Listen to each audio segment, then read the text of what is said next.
কোনো বিচার নাই। কথা বলতে হবে, ঠিক কিনা জন্য বলে? ইসলামে কে রাজা, কে প্রজা, কে আমির, কে ফকির দেখা হবে না। তাকে কোরআন যে শাস্তি নির্ধারণ করে দিয়েছে সেটা কার্যকর করতে হবে। সে কি হাসানুল হক ইনু, না রাশেদ খান মেনন, না সেই ব্যক্তি কত বড় এমপি শাহজাহান খান, না মন্ত্রী বাহাদুর, দেখার সময় থাকবে না। যে ব্যক্তি খুনি তার মৃত্যুদণ্ড নিশ্চিত করতে হবে। কোরআন মাজিদের মধ্যে আল্লাহ পাক কি সুন্দর আইন দিয়েছেন লক্ষ্য করেন।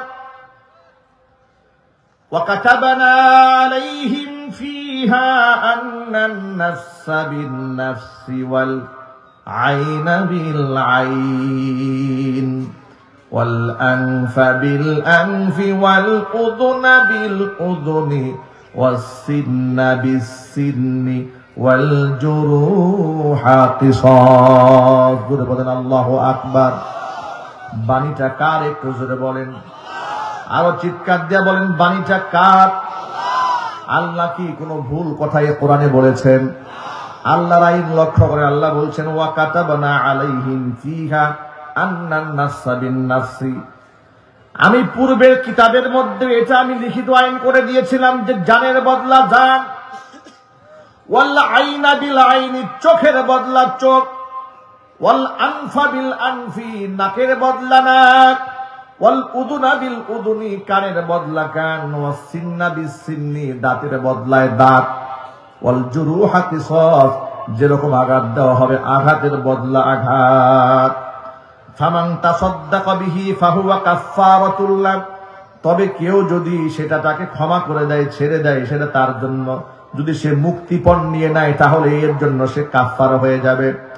ওয়ামান লাম ইয়াহকুম বিমা আনজালাল্লাহ ফাউলাইকা হুমুজ জালিমুন। আল্লাহ পাক বলেন আমার নাজিলকৃত বিধান দিয়া কোনো ব্যক্তি যদি বিচার কার্য ফয়সালা না করে তাহলে সেই ব্যক্তি জালেম। সেই ব্যক্তি কি? এই জালেম ফতোয়া কোন হুজুর দিয়েছে, কোন আলেম দিয়েছে?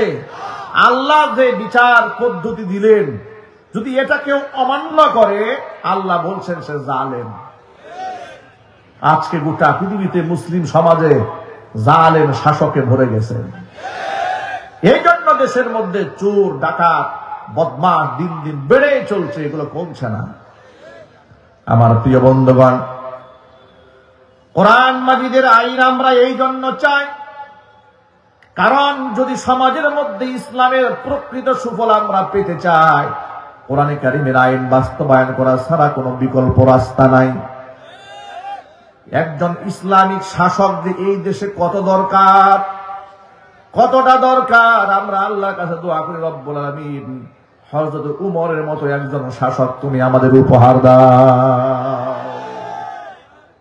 সুবহানাল্লাহ। একজন ন্যায়পরায়ণ নেতা এর অনেক দাম আছে। কথা বলেন, ইনসাফদার, সত্যবাদী, আমানতদার ব্যক্তি যদি লিডার হয় তাহলে সম্মান আছে না ভাই? এর মানে শুধু রাষ্ট্র নেতাই হওয়া জরুরি না, একজন মেম্বার, একজন চেয়ারম্যান, একজন এমপি, একজন মন্ত্রী, একজন ইমামও যদি ইনসাফদার হয় কিয়ামতের দিন আল্লাহ তাআলা তাকে আরশের ছায়াতলে স্থান করে দিবেন। এই ক্ষেত্রে মডেল হচ্ছে নবিয়ুনা মুহাম্মদুর রাসূলুল্লাহ সাল্লাল্লাহু আলাইহি ওয়াসাল্লাম। এমন ইনসাফ এই পৃথিবীতে কায়েম করে গেলেন তার সাথে উপমা দেওয়া যায়, তুলনা দেওয়া যায় এমন কোন মানুষ এই পৃথিবীতে নাই। তার সান্নিধ্যে থেকে এক একজন সাহাবায়ে কেরাম এমন হীরকখণ্ডে পরিণত হয়ে গেলেন। নবীজি নিজে বললেন আসহাবি কান নুজুম ফাবিআইহিম ইকতাদাইতুম ইহতাদাইতুম। আমার সাহাবীরা আসমানের নক্ষত্র সমতুল্য। লক্ষ লক্ষ সাহাবীদের মধ্যে যে কোনো একজনকে অনুসরণ করলে তুমি হেদায়েত প্রাপ্ত হয়ে যাবে। জোরে বলেন সুবহানাল্লাহ। যে কারো অনুসরণ করলে হেদায়েত প্রাপ্ত হবে। একটু হযরত ওমর রাদিয়াল্লাহু তাআলা আনহুর দিকে তাকান।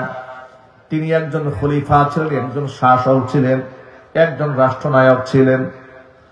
মুসলমানদের সোনালী অতীত এটা মুসলমানদের বাচ্চাদের পড়ানো উচিত, জানানো উচিত। আফসোস এবং দুঃখের সাথে বলতে হয় মুসলমানদের শিক্ষা সিলেবাসের মধ্যে ডারউইনের মতামত ঢুকানো হয়। কিন্তু খলিফাদের জীবনী লিখে দেওয়া হয় না।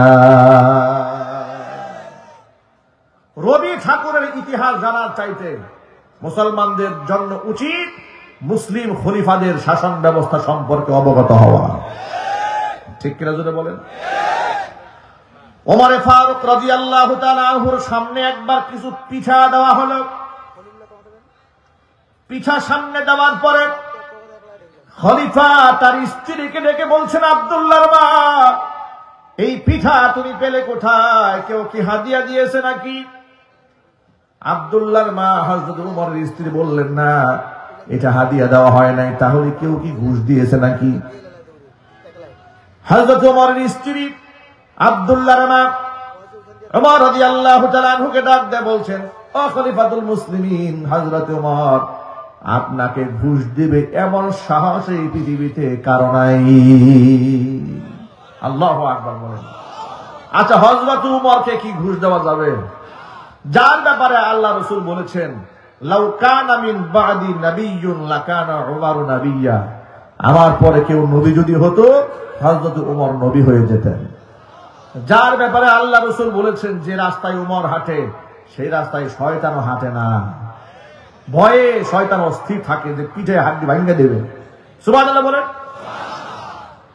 সেই ওমর স্ত্রীকে ডেকে বলছেন, পিঠা পেলে কোথায়? হাদিয়া দিয়েছে বলে না, ঘুষ দিয়েছে বলে না, আপনাকে ঘুষ দেবে এমন সাহস তো কারণ নাই, তাহলে পেলে কোথায়? স্ত্রী বলছেন, আপনার জন্য বাইতুল মাল থেকে বরাদ্দকৃত যে আটা দৈনিক আমাদের ঘরে আসে, বিগত 6 মাস ধরে প্রতিদিন 100 টাকা করে আটা এখান থেকে জমা করেছি। 100 টাকা করে জমা করে করে আপনার পছন্দনীয় পিঠা বানিয়ে আপনার সামনে হাজির করেছি। খলিফা বলল, আব্দুল্লাহর মা, ওই পিঠা আমি খেতে পারবো না। কেন পারবেন না? এটা তো আপনার হক, এটা আপনার জন্য হালাল, আপনি অবশ্যই খেতে পারবেন। তিনি বললেন, আমি খাবো না।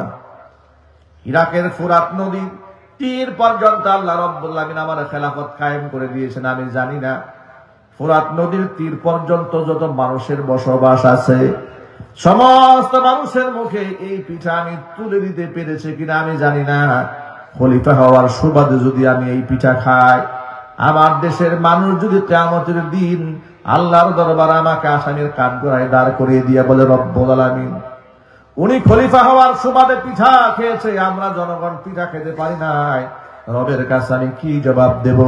এই জন্য পিঠা আমি খাবো না, ওই পিঠাগুলা গরিব মিসকিনদের মধ্যে বিলীন করে দাও। পিঠা তো খেলেনি না। এর চেয়ে বড় আশ্চর্যজনক ঘটনা তিনি পরে ঘটালেন। বাইতুল মালের দায়িত্বশীল যারা ছিলেন তাদেরকে তিনি ডাকলেন, ডেকে বললেন, আপনারা সকলে মিলে পরামর্শের ভিত্তিতে আমার ফ্যামিলির জন্য যে বেতন ভাতা নির্ধারণ করে দিয়েছিলেন বাইতুল মাল থেকে, হিসাব করে এখন থেকে প্রতিদিন 100 টাকা করে আটা কমাইয়া দিবেন।